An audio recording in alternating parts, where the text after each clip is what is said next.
चलिए प्रार्थना करते हैं। हे महान सर्वशक्तिमान परमेश्वर, तू ही महिमा और आदर और स्तुति के योग्य है पिता। हम सब जलाल सब गौरव तुझे देते हैं पिता, मसीह के पवित्र और सामर्थी नाम से। आज की सारी स्तुति, आराधना, धन्यवाद और जय की बेटों के लिए और प्रभु इन गीतों के अंदर जो भी प्रभु वचन रहे प्रभु, हम उनके लिए भी तेरा दिल से धन्यवाद करते हैं यीशु मसीह के नाम से। और पिता इन गवाहियों के लिए भी तेरा धन्यवाद, इनके द्वारा आज भी आप प्रकट करते हैं कि आप जीवित हैं, अपने बच्चों की दुआओं को सुनते हैं और बड़े बड़े आचार कर्म करते हैं। चंगाइयाँ हों, छुटकारा हो, आशीषें हो, बरकत हो, बराबर हो प्रभु, ये सब तेरे ही द्वारा निर्धारित होती है क्योंकि आप हमसे प्रेम करते हैं। सब गवाहियों के विषय में भी हम आपकी स्तुति करते हैं और तूने हम पर जो अनुग्रह किया और प्रभु हमें धन की आशीष दी, हमने तेरे द्वारा प्राप्त किया है, उसका कुछ अंश हम तेरे भवन के अंदर ले आए हैं। हमारी बेटों को स्वीकार कर दशमांश अर्पण और उठाने की बेटों के तौर पर और दुआ करते हैं जिन्होंने जो कुछ भी दिया मसीह के पवित्र और सामर्थी नाम से, उन सब को आप इसी धरती पर 100 गुना प्रतिफल दे। उनका बोया गया बीज तेरे राज्य के अंदर तेरे ही द्वारा प्रतिफल पाए और उनके जीवन में 1000 गुना बराबर आए। हम दिल से दुआ करते हैं, हर तंगी मंदी, हर कर्ज मर्ज, हर ब्याज बट्टा बारा तेरे लोगों के जीवन से सदा के लिए दूर होने पाए, लेकिन तेरे लोगों के जीवन में सिर्फ तेरी महिमा के लिए प्रभु संपूर्ण छुटकारा है। हम दुआ करते हैं हे पिता, हम दिल से आपका धन्यवाद करते हैं आज के प्रभु भोज के विधि के लिए। पिता तू तेरे दास को अनुग्रह कर प्रभु, उसकी निर्बलता व्यवस्था में तेरी सामर्थ प्रकट हो। बोलने वाला कोई मनुष्य नहीं, तेरा दास नहीं, परंतु तेरी आत्मा इस मुख के द्वारा बात करे और तेरी महिमा के लिए आज की रोटी को जो जीवन की रोटी कहलाती है उसे भी आशीष कर, और दाकरस जो मसीह के लहू में बांधी गई नई वाचा है उसे भी आशीष कर। और जो कोई सेवन करे, जो कोई सहभागिता ले प्रभु, मैं दुआ करता हूँ मसीह के नाम से आज के सुने शब्द के द्वारा हर एक के जीवन के अंदर लाभ आए और तेरी महिमा के लिए एक अद्भुत छुटकारा, एक अद्भुत आशीष, एक अद्भुत जीवन उनके जीवन में प्रकट होने पाए। हम सब बातों के लिए आपका धन्यवाद करते हैं, सारा आदर तुझे देते हैं प्रभु यीशु मसीह के पवित्र और सामर्थी नाम से, आमीन। परमेश्वर के नाम की बड़ी महिमा हो। बहनों से सिंपल निवेदन करूंगा, थोड़ा थोड़ा आगे बढ़ेंगे। 4th रो जो है बिल्कुल खाली पड़ी है, पीछे से थोड़ा थोड़ा आगे आ जाएंगे। यहाँ पे एक रो बिल्कुल खाली है, थोड़ा आगे आ जाएंगे, थोड़ा थोड़ा आगे बढ़ेंगे। प्लीज़ प्लीज़ कोऑपरेट कीजिए। वेरी गुड भाई, इनके पीछे भी। हाँ चलिए, बहुत अच्छा।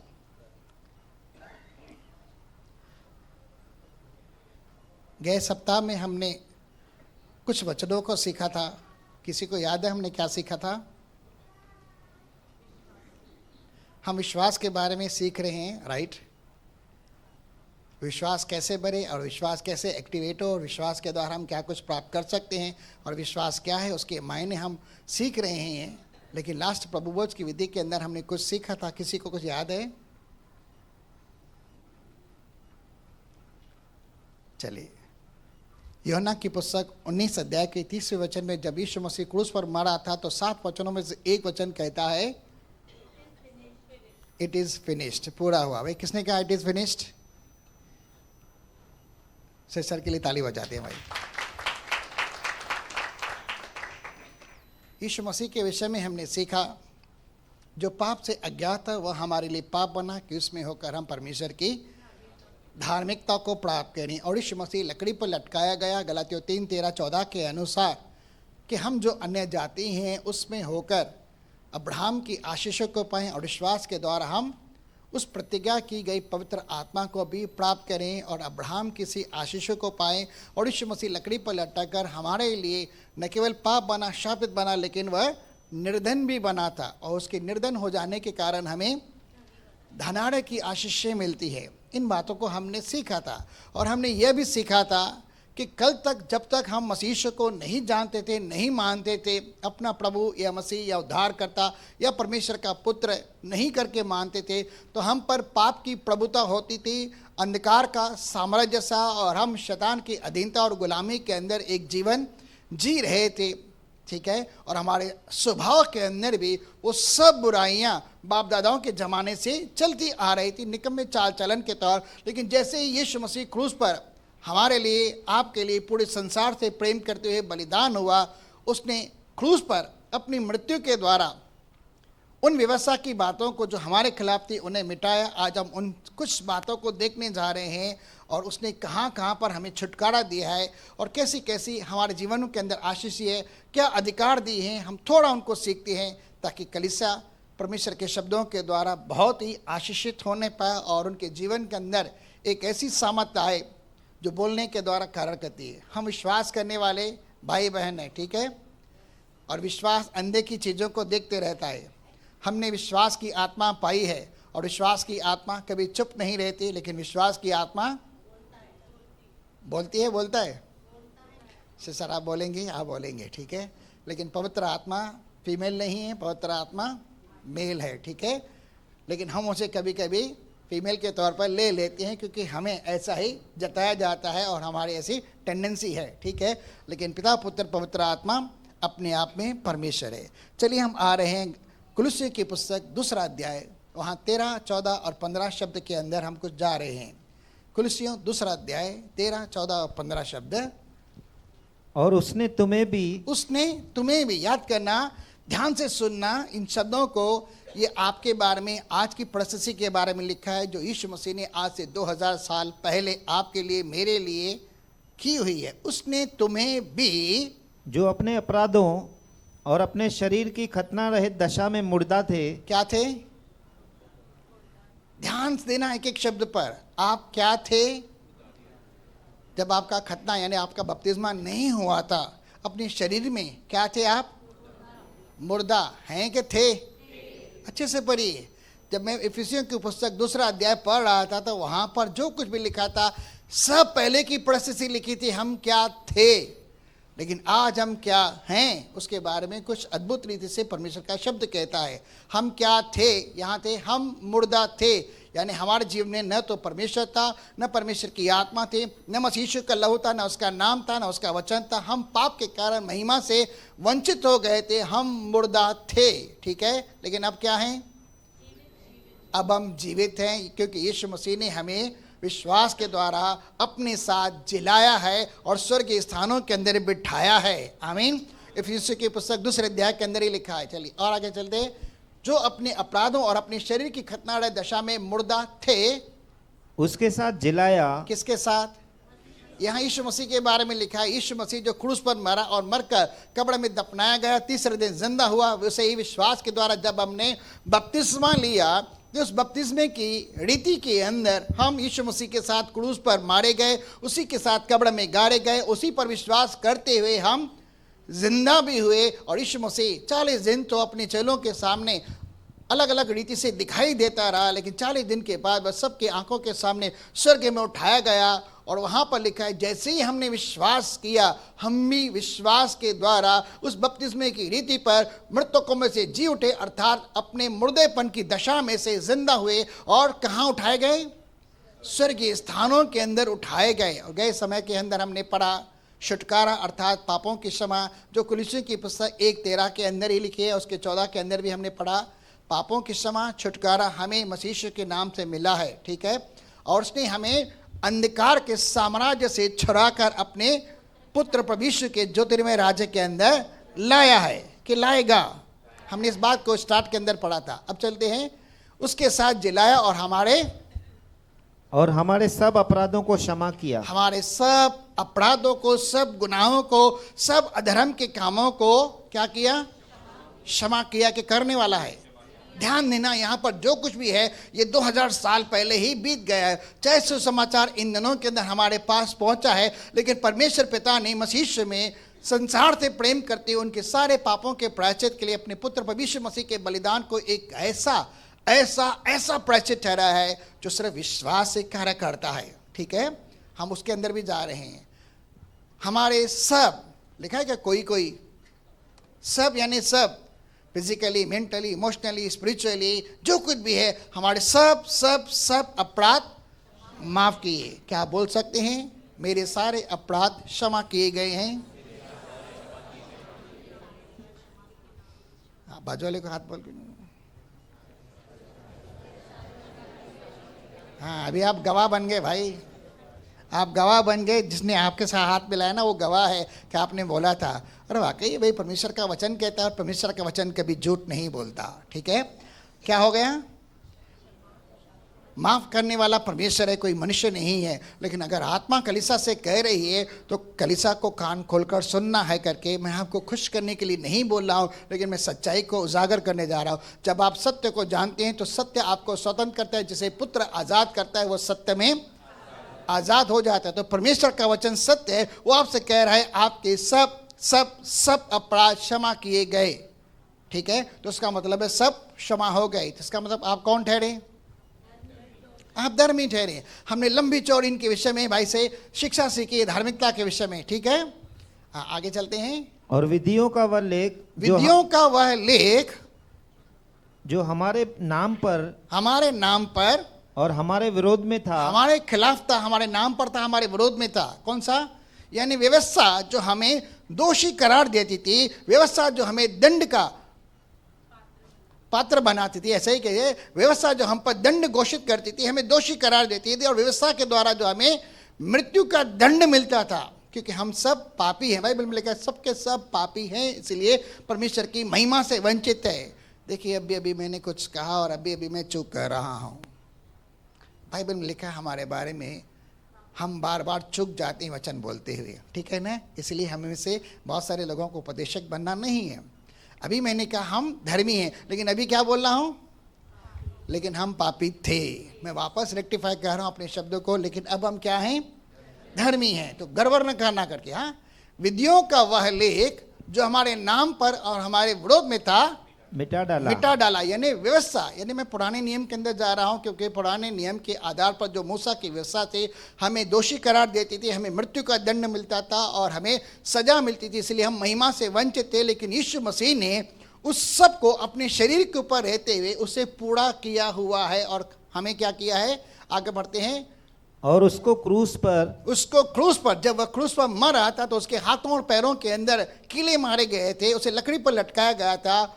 उसे जो हमारे नाम पर है, हमारे विरुद्ध में, मान के चलो आपके खिलाफ कानूनन कोई अपराध है और आपके खिलाफ कानून एक वारंट घोषित करता है जो आपके नाम में, कि पुलिस आपको जब कभी कहाँ भी पकड़े आपको उठाकर जेल खाने के अंदर डाल दे, और ये आपके खिलाफ होता है और आपको जेल खाने के अंदर डाला जाता है। और जब आपके खिलाफ वारंट निकलता है, उस वारंट को हम क्या कहते हैं? विधियों का लेख। वो आपके नाम पर था और आपके खिलाफ था, आपके नाम पर था और आपके विरोध में था। लेकिन उससे क्या किया? उससे बिल्कुल भी क्या किया? मिटा डाला, उसे फाड़ डाला, उसे कुचल डाला। मान के चलो उसे निकम्मा ठहरा दिया। आगे, हमारे विरोध में था, उसे मिटा डाला और उसको क्रूस पर कीलों से जरकर सामने से हटा दिया है, हमारे सामने से। अब हम क्या हैं? हमारे लिए किसी ने जमानत दी हुई है, और वह जमानत जो फिरौती का दाम था, कभी कोई चुका नहीं सकता। यीशु मसीह ने खुद वध होकर परमेश्वर का मेमना बनकर हमारे लिए अपने प्राणों को त्यागा, अपना पवित्र खून बहाया, और उस बड़ी कीमत को अदा करने के द्वारा हमें मोल लेकर छुड़ा लिया है। ठीक है, इस छुड़ा लिए जाने को ही हम छुटकारा कहते हैं। और वह छुटकारा कितने दिन का है? अनंत काल के लिए भाई। उसको भी हम पढ़ने जा रहे हैं। विधियों का वह लेख जो हमारे नाम पर हमारे विरुद्ध में था, मिटा डाला और उसको क्रूस पर कीलों से जरकर हमारे सामने से हटा दिया। अब व्यवस्था अगर आपसे कुछ कहती है, व्यवस्था तो आपको क्या कहेगी? दोषी ही कहेगी। आपके लिए क्या कहेगी? आप पर दोष लगाएगी, आपका पाप प्रकट करेगी और आपके ऊपर मृत्यु की घोषणा करेंगे। तो आप व्यवस्था को कैसे चुप कराएंगे? व्यवस्था उन्हीं से बात करती है जो व्यवस्था के अधीन है, लेकिन आप और मैं व्यवस्था के अधीन नहीं हैं। क्यों नहीं है? चलिए हम चल रहे हैं थोड़ी देर के अंदर, इस शब्द के अंदर वापस आते हैं। 15 शब्द रह गया है, लेकिन आ रहे हैं हम रोमियो की पुस्तक 8 अध्याय 1 से लेके 4 तक हम पढ़ते हैं। सो अब जो मसीह यीशु में है, अब जो मसीह यीशु में है। क्या आप मसीह यीशु में हैं? इसका मतलब आप यीशु मसीह में विश्वास करते हैं कि वह परमेश्वर है, मरा और मरकर जिंदा हुआ, स्वर्ग में उठाया गया, एक दिन आने वाला है, वो शीघ्र आने वाला है भाई। ठीक है, आगे। अब जो मसीह यीशु में हैं उन पर दंड की आज्ञा नहीं। अब क्या लिखा है यहाँ? व्यवस्था दंड घोषित करती है, और वह दंड है मौत का। अब जो मसीह यीशु में है उन पर दंड की आज्ञा नहीं है। यानी आपके लिए जो वारंट था, जो आपके नाम में था, आपके खिलाफ था, यीशु मसीह ने इसे पूरा कर दिया। अब मसीह यीशु में है तो आपके ऊपर दंड नहीं है। और दंड कैसा है? गए सभा के अंदर हमने सीखा था कौन से दंड थे भाई? हमने आपको बताया था व्यवस्था विवरण की पुस्तक 28 अध्याय के अंदर अगर आप 15 से लेकर आखिरी तक पढ़ते हैं तो वहां पर बहुत सारी ऐसी परिस्थितियां लिखी गई है जहां पर बहुत कुछ बुरा है, अच्छा नहीं है, वो दंड है।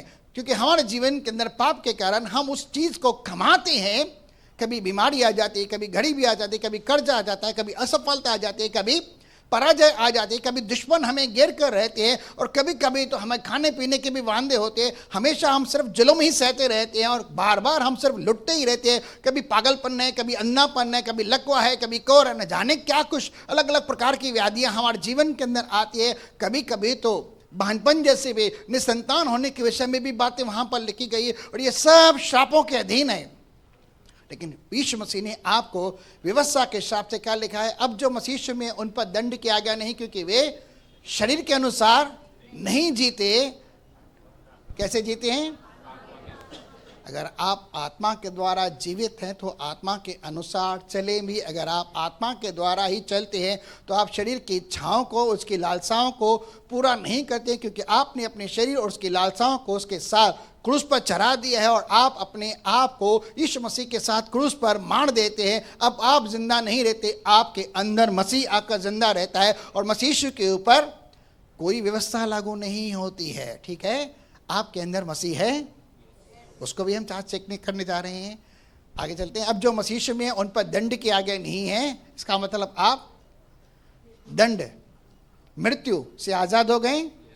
आगे, क्योंकि वे शरीर के अनुसार नहीं वरन आत्मा के अनुसार चलते हैं। हाँ, क्योंकि जीवन की आत्मा की व्यवस्था ने, जीवन की आत्मा की व्यवस्था, यहाँ पर मूसा की व्यवस्था नहीं लिखी है, यहाँ पर जीवन की आत्मा की व्यवस्था के बारे में लिखा है। उस व्यवस्था ने जो आत्मिक है, उस व्यवस्था के कारण मसीह यीशु में मुझे पाप की जो पाप प्रकट करती है और मृत्यु की व्यवस्था से मृत्यु की सजा देती है, अर्थात मूसा की व्यवस्था से स्वतंत्र कर दिया है। उस व्यवस्था से मुझे आजाद कर दिया है। ठीक है, क्या आप उस व्यवस्था से आजाद हैं? क्योंकि आप सब मसीह के ऊपर विश्वास करते हैं कि वो परमेश्वर का पुत्र है, और आपने ऐसा ही किया और अपने पापों से क्षमा पाने के लिए बपतिस्मा लिया। जल और आत्मा के द्वारा आपने नया जन्म लिया। आप मसीह में नई सृष्टि बन गए, और पुरानी सब बातें आपके लिए पूरी हो गई, मिट गई, और उसे पन्नों के ऊपर रखकर फाड़ दिया गया। अब आपके खिलाफ कोई भी वारंट नहीं है, आपके खिलाफ कोई कानून व्यवस्था नहीं है, आपके खिलाफ कोई दंड नहीं है, आपके खिलाफ कोई मृत्यु नहीं है। इस बात को अपने मन के अंदर रख लीजिए, आप पर दंड नहीं है। चलिए, क्योंकि जीवन की आत्मा की व्यवस्था ने मसीह में मुझको पाप और मृत्यु की व्यवस्था से आजाद कर दिया। अगर आप पाप और मृत्यु की व्यवस्था से आजाद हैं, सवाल है, मैं फिर से बोल रहा हूं, अगर आप मसीह में नई सृष्टि हैं और पाप और मृत्यु की व्यवस्था से आजाद हैं, आगे चलो, सबका ध्यान है। अपने जीवन में अपने आप को चेक करना आराम कीजिए कि आपके जीवन में इस समय व्यवस्था विवरण 28 अध्याय के अंदर ऐसी कौन सी परिस्थिति आज भी लागू है जो आपको आज भी पाप की व्यवस्था के अंदर ढकेलती है, और वहाँ पर ऐसी परिस्थितियों को देखते हैं, असफलता है, पराजय है, गरीबी है, बीमारी है, वगैरह वगैरह, बहुत कुछ वहाँ पर लिखा है। ऐसी क्या परिस्थिति है जो आपके जीवन के अंदर है, और क्यों है वो? अगर आप सत्य में मसीह के नाम पर स्वतंत्र किए गए हैं तो आपके जीवन के अंदर वो चीज़ें प्रभुता क्यों करनी है, वो चीज़ें सरोकार अधिकार क्यों रखती है?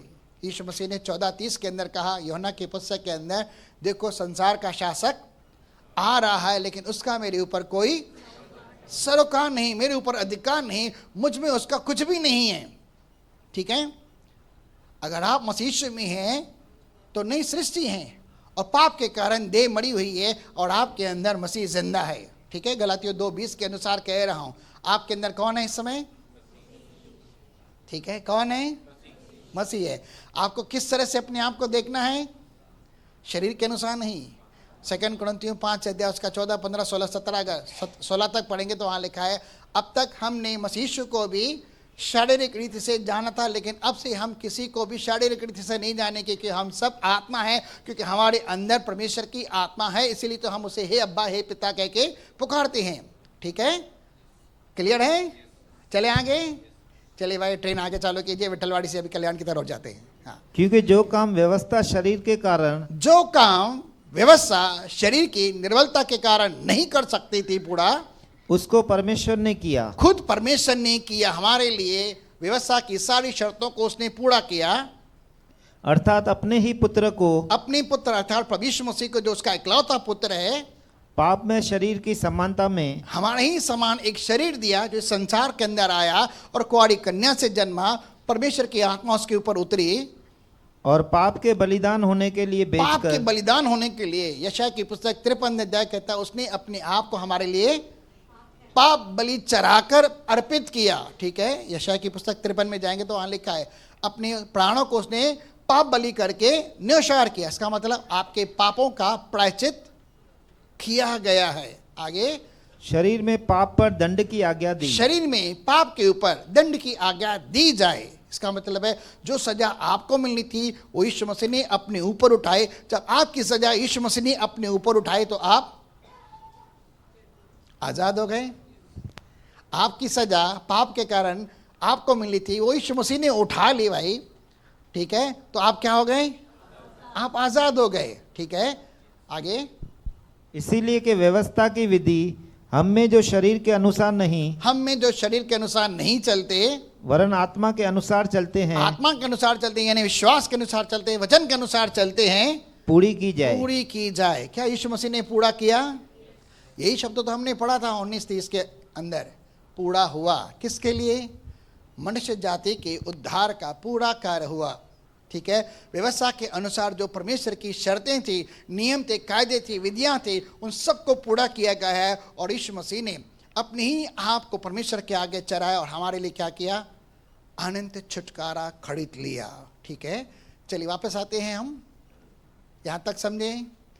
चलिए आगे आते हैं 9:12 इब्रानियों की पुस्तक, फिर वापस आएंगे कुलसियों 2:15 में।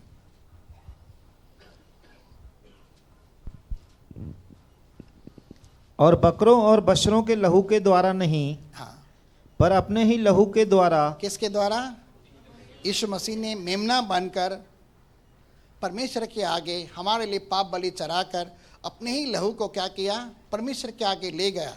उसने किसी मेमने का सहारा नहीं लिया, उसे किसी बछड़े या सांड का सहारा नहीं लिया, लेकिन अपने आप को परमेश्वर का मेमना बनाकर जगत के पापों की क्षमा के लिए बलिदान हुआ और अपने ही लहू को लेकर वह स्वर्गीय स्थानों के अंदर आकर पहुंचा और एक ही बार पवित्र स्थान में एक ही प्रवेश बार, किया। वंस फॉर ऑल, यहाँ इंग्लिश में लिखा है वंस फॉर ऑल, एक ही बार पवित्र स्थान में प्रवेश किया और अनंत छुटकारा प्राप्त किया। अनंत छुटकारा प्राप्त किया। अब अनंत छुटकारे का मतलब आपके लिए किसी ने जमानत दी, आपके लिए किसी ने कीमत अदा की, और जिनसे बंधन में आप थे, आपको मोल लेकर अपने लहू के द्वारा छुड़ा लिया। इसे कहते हैं छुटकारा, रिडेम्पशन। इंग्लिश के अंदर लिखा गया है कि किसके छुटकारे के लिए कोई कीमत अदा की जाए या जमानत दी जाए, और जमानत के आधार पर, कीमत के आधार पर उसे बाहर निकाला जाए, स्वतंत्र किया जाए या आज़ाद किया जाए, उसे छुटकारा मिले, उसे छुटकारा कहते हैं। इंग्लिश के अंदर लिखा है रिडेम्पशन। इस छुटकारे को हम सिर्फ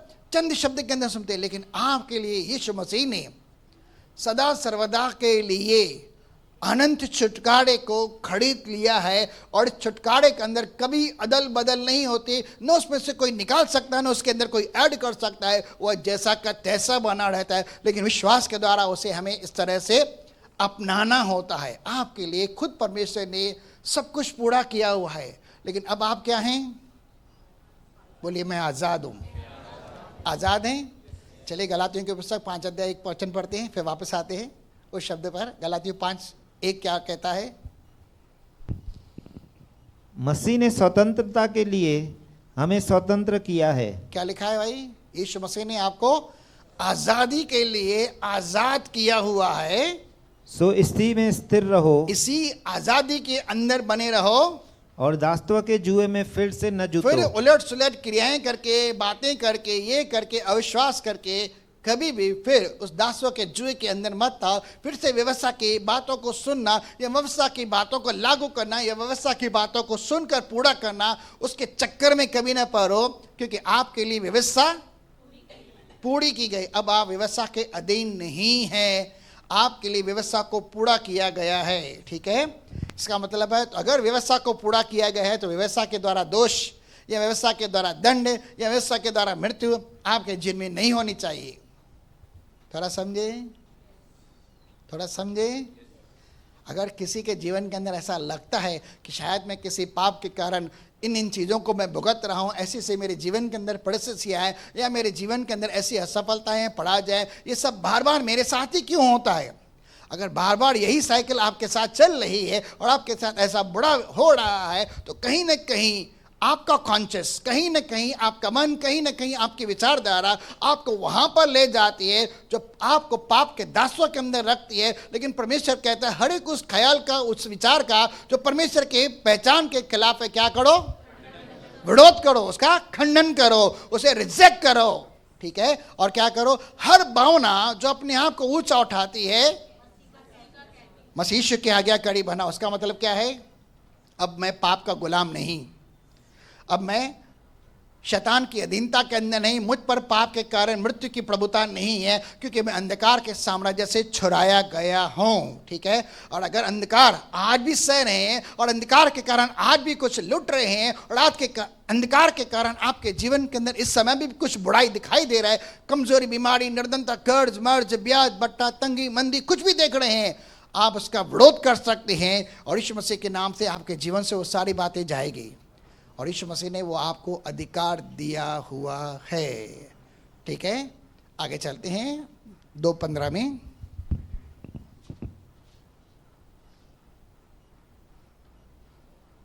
कुलुसियों 2:15।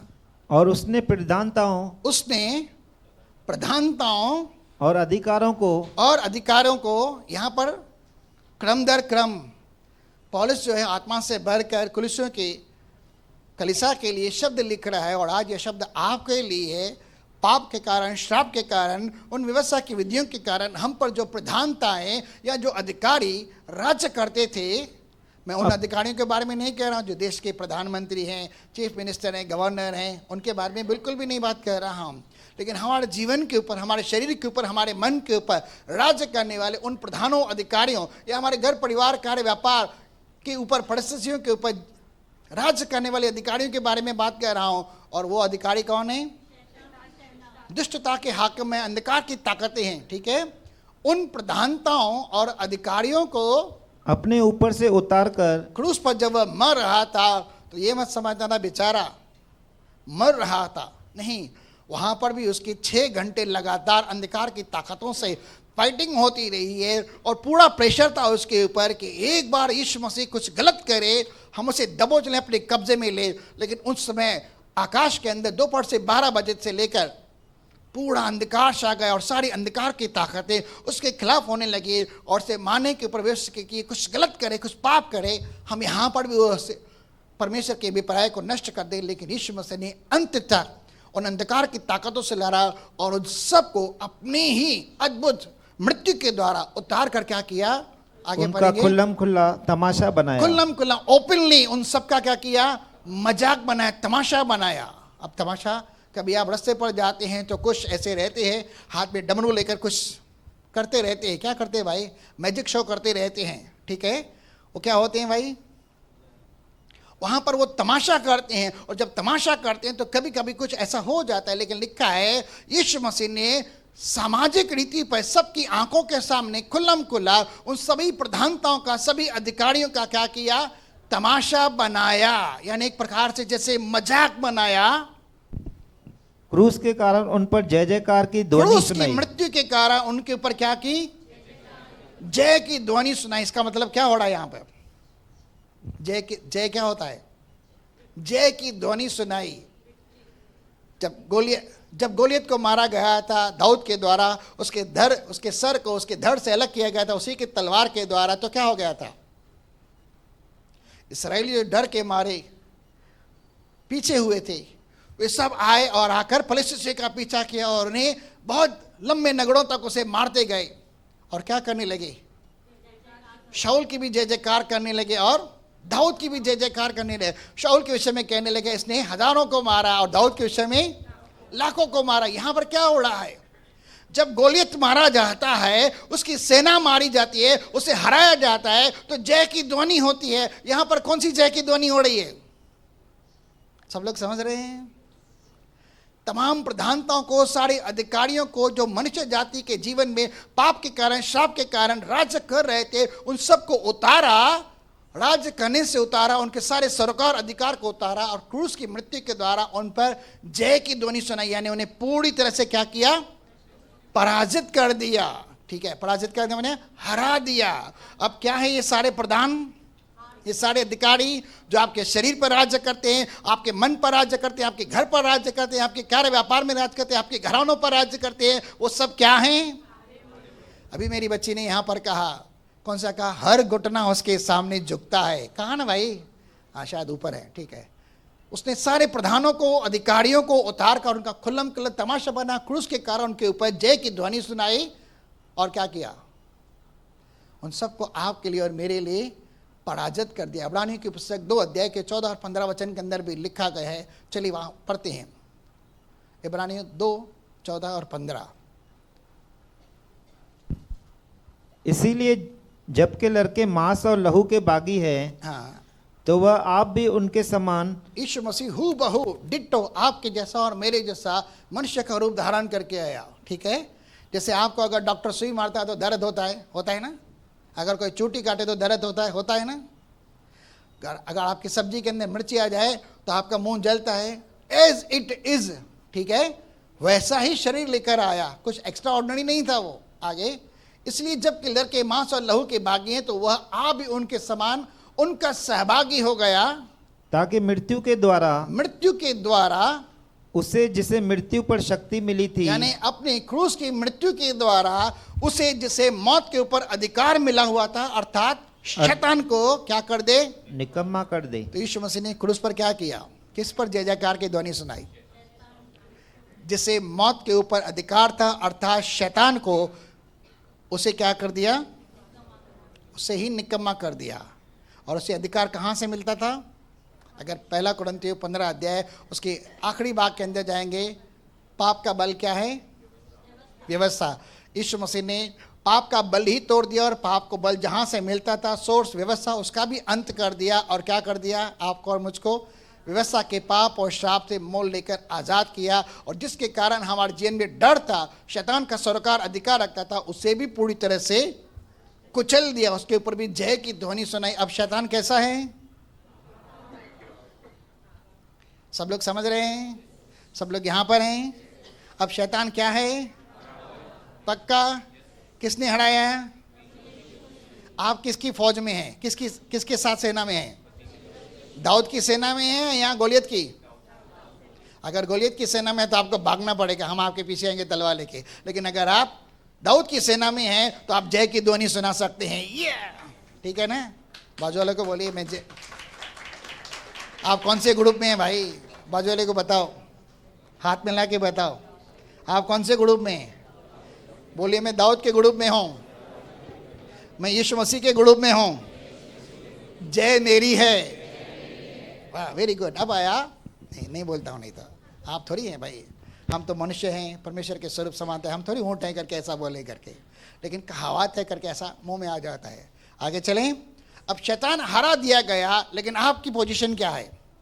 आपके ऊपर शैतान का सरकार अधिकार होना चाहिए। इसीलिए यीशु मसीह ने कहा, देखो इस जगत का शासक आ रहा है, लेकिन उसका मुझ पर कोई अधिकार नहीं है। और उसने डेमोन्स्ट्रेट करके दिखाया। कैसे कैसे डेमोन्स्ट्रेट करके दिखाया?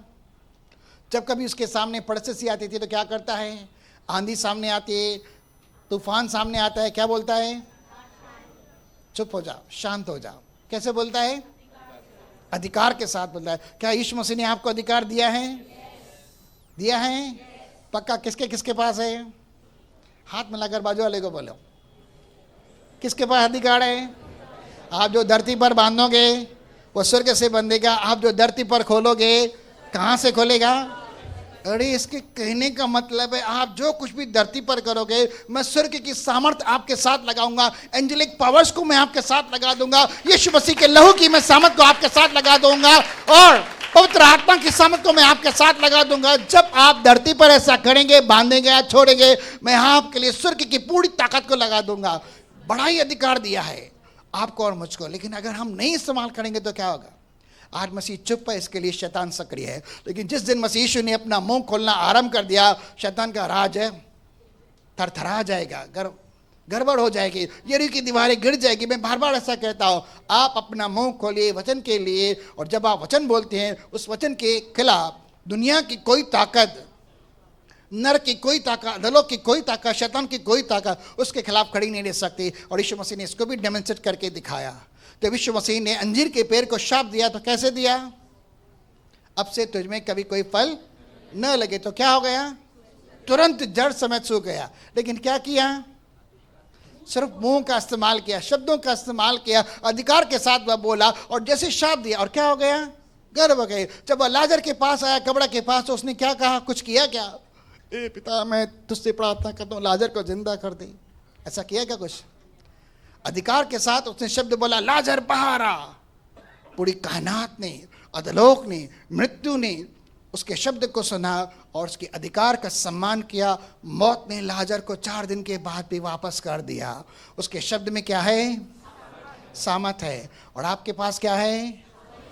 वो अधिकार है, वो शब्द है, वो बाइबल है जो आपके हाथ में है, जो आपके निकट है, आपके मुंह में है और आपके हृदय के अंदर। यही विश्वास का शब्द है जो हम सिखाने की कोशिश करेंगे। आप बोलेंगे तो बहुत कुछ होगा। अभी मेरी बच्ची ने एक बार फिर से कहा, यदि ये मुंह न खोले, यदि ये मेरे वचन के अनुसार न बोले, तो उनकी जिंदगी के अंदर अंधकार नहीं हटेगा और पाँव नहीं फटेगी। ठीक है? तो इसका मतलब है आपको मुंह खोलना है। परमेश्वर ने वो अधिकार आपको दे रखा है। आप बांधते हैं, खोलते हैं, तो स्वर्ग से आपके लिए सामर्थ को रिलीज किया जाता है। चलिए एक और फटाफट आके चलते हैं। यीशु मसीह ने क्या क्या किया? जब यीशु मसीह गिरसेनिया नगर के अंदर आया तो वहां पर एक मनुष्य के अंदर क्या था? 2000 से ज्यादा दुष्ट आत्माएं थी। उसने वहां पर कुछ किया? स्पेशली घुटनों पर आया, प्रार्थना किया, उपवास किया, ये किया, वो किया, कुछ किया? पतरस का हाथ पकड़ा, भाई मेरा हाथ पकड़ो, मैं दुष्ट आत्मा निकालने जा रहा हूं। ऐसा कुछ किया? उसने अधिकार के साथ बोला, निकल जाओ, मैं तुझे आज्ञा देता हूं। अपने ही नाम से है, मैं तुझे आज्ञा देता हूं, निकल जाओ। वो थरथरा रहे थे, कांप रहे थे कि प्रभु इसके अंदर से हमें न लगा, अगर तू निकालना ही चाहता तो हमें सूरों के अंदर भेज दे। यीशु मसीह ने कहा जाओ। अधिकार के साथ अब उसने शब्द कहा, दुष्ट आत्माएं भी उसके आगे नमन करती है, बीमारियां भी उसके सामने नमन करती है, और तमाम परिस्थितियां भी उसके आगे नमन करती है। कुदरत के अंदर जो कुछ भी परिस्थितियां हैं वो भी उसके सामने नमन करती है। और जब वो अधिकार आपको देता है, आप उस अधिकार का शब्द के अनुसार इस्तेमाल करते हैं, तो किसके सामने झुकेंगे? किसके सामने झुकेंगे? भाई इतने भी नम्र मत बनिए, ज़्यादा धर्मी होना भी अच्छा नहीं है भाई, ज़्यादा नम्र होना भी अच्छा नहीं है। किसके सामने झुकेंगे? अगर यीशु मसीह के सामने झुक रही हैं तो यीशु मसीह आपके अंदर है ना, तो किसके आगे झुकेंगी? यीशु मसीह ने आपके लिए सब कुछ पूरा किया है ना, तो किसके आगे परिस्थितियां झुकेंगी? किसके आगे दुष्ट आत्माएं झुकेंगी? किसके आगे बीमारियां झुकेंगी? किसको सलाम करेंगी? आपके अंदर मसीह है, आपके अंदर। अभी अभी बच्चों ने गीत गाया, मेरे अंदर अग्नि है, मेरे अंदर मसीह है, मसीह का आत्मा है। अभी भी कहा ना, वापस रिपीट करो उस गीत को, शापों से आजाद है, पापों से आजाद है। कौन सा गीत था वो? अरे आपके आगे वो सब झुक जाती हैं। क्या यीशु मसीह ने कहा 16:20 के अनुसार रोमियो में, शीघ्र मैं तुम्हारे ही पांव तले शैतान को। तब शैतान किसके पांव तले कुचलेगा? हाँ, अब समझे ना किसके सामने झुकती हैं परिस्थितियां? यीशु मसीह के नाम के कारण आपके सामने वो परिस्थितियां झुकती है। और यीशु मसीह यही चाहता है कि मेरे बच्चे स्वतंत्र होकर इस पृथ्वी के ऊपर राज्य करें और सबको वश में कर लें। आपको जीवन में राज्य करने के लिए परमेश्वर का पुत्र और पुत्री बनाया गया है। अगर आप पढ़ना चाहें तो रोमियो 5:17 के अंदर भी लिखा गया है, अनंत जीवन के अंदर, क्योंकि आपको अनंत काल का छुटकारा मिल चुका है। मैं विश्वास का शब्द सिखा रहा हूं, आप अरे गिरे नहीं है, स्थिति परिस्थिति के अंदर दबे हुए नहीं है, नहीं आप शैतान के आगे तरस खाने वाले हैं, भाई शैतान मुझे छोड़ दे, नहीं, आपको छुड़ाया गया है, आपको यीशु मसीह के ज्योतिर्मय राज्य के अंदर लाया गया है। अब आप धरती पर नहीं है, क्योंकि आपको धरती से, संसार से अलग किया गया है, आप स्वर्ग स्थानों के हैं।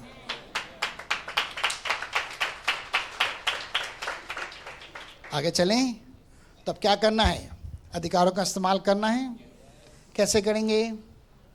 अगर कहीं पर बीमारी दिखती है तो क्या बोलेंगे? कभी कभी तो मज़ा आता है बीमार होके, भाई बीमार रहेंगे, अस्पताल के अंदर 4 दिन रहेंगे, लोग आएंगे, नारियल वाड़े लेके आएंगे, अंगूर लेके आएंगे, आजकल सेब अनार वनार महंगे होंगे, ले आएंगे, थोड़ा बहुत खाएंगे। नहीं, लोग आए थोड़ा देखे तो से हम भी बीमार पड़ते हैं, थोड़ा बहुत तरस तो खा के जाए। सही है ना? सही है ना? नहीं ना? कि क्या बोलेंगे फिर जब बीमार होते हैं तो क्या बोलेंगे? बीमारी मेरे शरीर पर तुझे अधिकार नहीं राज्य करने का, निकल। ये शरीर जो है मसीह के लहू के द्वारा खरीदा गया है, ये पवित्र आत्मा का मंदिर है, इस पर सिर्फ पवित्र आत्मा की प्रभुता है, और परमेश्वर ने इसकी चंगाई के लिए कोड़े खा लिए। तू मेरे शरीर पर राज्य नहीं कर सकता, निकल। कहाँ जा?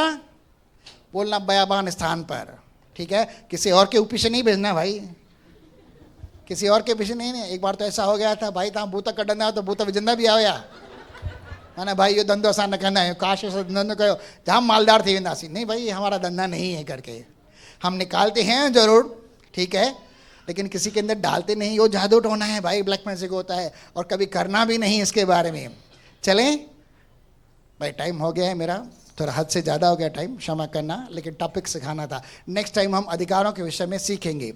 ये तो सिर्फ मैं बीमारी के विषय में बता रहा हूँ, लेकिन अगर व्यवसाय के वर्णन के अंदर कहीं पर भी ऐसी कोई परिस्थिति देखते हैं, आप डायरेक्ट उसका विरोध कर सकते हैं, क्योंकि आप व्यवसाय के पाप, श्राप या दंड के अधीन नहीं है, आपको वहाँ से खरीदा किया। अगर ऐसी परिस्थिति है, आप रिजेक्ट कर सकते हैं, यीशु मसीह के नाम से वो सब जाएगा।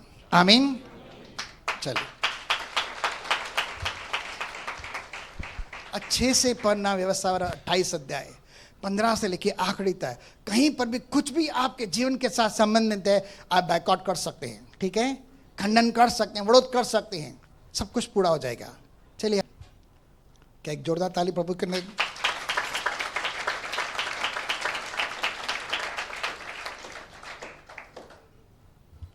मैं बोलता हूँ, आप कर देते हैं भाई। मैंने कहा ताली, लेकिन पूछा ही नहीं आपने क्यों। काश परमेश्वर के बच्चे ऐसे ही हों कि यीशु मसीह ने कुछ कहे और वो करे और तुरंत करे। आप परमेश्वर के अच्छे बच्चे हैं। चलिए, चल परमेश्वर के नाम की महिमा। हम आंखें बंद करते हैं।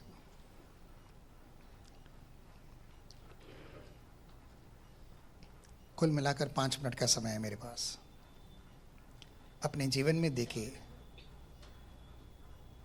और मेरे साथ बोलिए, हे पिता, प्रभु यीशु मसीह के नाम से आपका दिल से धन्यवाद कि मसीह यीशु में आपने मुझे नई सृष्टि बनाया, पुरानी सब बातों को मिटा दिया और मेरे जीवन में सब कुछ नया कर दिया।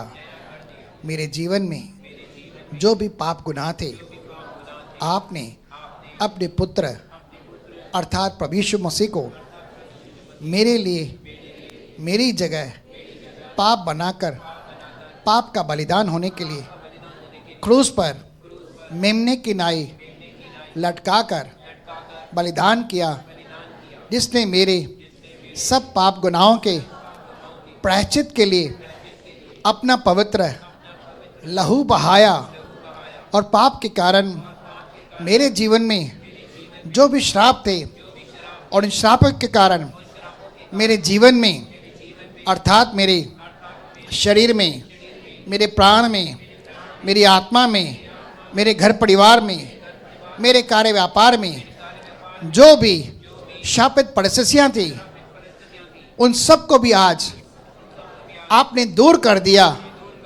हे पिता, मैं आपका धन्यवाद करता हूँ कि इन पापों के कारण, श्रापों के कारण या व्यवस्था के कारण जिन प्रधानों को, अंधकार की ताकतों को, मौत के रूप में शैतान को मुझ पर सरोकार अधिकार रखने का हक वास्ता मिलता था, यीशु मसीह ने मेरे लिए अपनी क्रूस के मौत के द्वारा उन सब को उतार कर तमाशा बनाया और अपनी मृत्यु के द्वारा उन सब को खुल्लम खुला तमाशा बनाकर निकम्मा कर दिया और मेरे सामने से व्यवस्था के पाप और श्राप को मिटाकर मुझे पाप और मृत्यु की व्यवस्था से आज़ाद कर दिया। अब मैं आज़ाद हूँ और मेरा शरीर प्रभु यीशु तेरे लहू में धुला हुआ मैं तुझे अर्पित करता हूँ कि मेरा शरीर पवित्र आत्मा का मंदिर बने और मसीह यीशु का पवित्र आत्मा मेरे जीवन में निवास करे। जिस पिता ने प्रभु यीशु मसीह को पवित्र आत्मा की सामर्थ के द्वारा तीसरे दिन मुर्दों में से जिला उठाया, वही पवित्र आत्मा मेरे हृदय में निवास करता है। वह मेरे शरीर को भी नए सिरे से जिला उठाता है, क्योंकि इसके पास जीवन निर्माण करने की ताकत है और मैं उसी से भरपूर हो गया हूँ। मेरे शरीर में राज्य करने वाली हर कमज़ोर बीमारी जाती रहे, क्योंकि मेरा शरीर प्रभु यीशु मसीह की अमानत है। इस शरीर पर किसी बीमारी को, किसी कमजोरी को, किसी इन्फॉर्मिटी को, किसी भी शैतानी ताकत को, दुष्ट आत्मा को भी सरोकार रखने का अधिकार नहीं। मैं विश्वास से सब बीमारियों का, कमजोरियों का, पीड़ाओं का विरोध करता हूँ। मेरे शरीर से छोड़कर जाती रहे बयाबान स्थानों पर। और यीशु मसीह ने मेरे देह को चंगा करने के लिए कोड़े खाए हैं। उन कोड़ों की मार से मैं मेरे देह को चंगा घोषित करता हूँ। सत्य में अपने आप को आज़ाद घोषित करता हूँ। हर कमजोरी बीमारी से यीशु मसीह के लहू में मेरे पास अनंत छुटकारा है, जो यीशु मसीह ने मेरे लिए खरीदा है और मैं उसका वारिस हूँ। पिता आपका धन्यवाद कि आपने मुझे चंगा किया, आज़ाद किया। अब पाप मुझ पर नहीं, श्राप मुझ पर नहीं, शैतान मुझ पर नहीं, मौत मुझ पर नहीं, लेकिन जीवन, पुनरुत्थान, प्रभु यीशु आपका राज्य है। आपका धन्यवाद, आपका धन्यवाद, आपका धन्यवाद। मैं घटूं और आप बढ़े, मेरे शब्द के अनुसार मेरे जीवन में हो, यीशु मसीह के नाम में आमीन। आप अपने लिए ताली बजा सकते हैं। क्रिसमस का प्रोग्राम मैंने आपको पहले ही बताया, 25 और 26 यानी गुरुवार और शुक्रवार 2 दिन के लिए हम मनाने जा रहे हैं। इसी स्थान के ऊपर आप सभी को आमंत्रित है। आप जिन भाई बहनों को भी आप ले आना चाहते हैं, आप लेके आइए करके, और जो कुछ भी आप सेवा करना चाहते हैं उस सेवा के लिए भी आप अपना नाम लिखा सकते हैं। ठीक है, चलिए आंखें बंद करते हो, बेनेडिक्शन प्रेयर करते हैं। पिता परमेश्वर का प्रेम, प्रभु यीशु मसीह का अनुग्रह और पवित्र आत्मा की सहभागिता अब से लेकर सर्वदा तक, जब तक मसीह यीशु बादलों पर आए, हम तमाम भाई बहनों के साथ बने रहे और बढ़ते रहे। सारे भाई बहन बोलेंगे, बोल प्रभु यीशु मसीह की। परमेश्वर आप सबको बहुत बहुत आशीष करे, अधिकारों सामर्थ्यों से बढ़कर आपके द्वारा परमेश्वर अपनी महिमा करे। प्रभु यीशु मसीह के नाम में आमीन।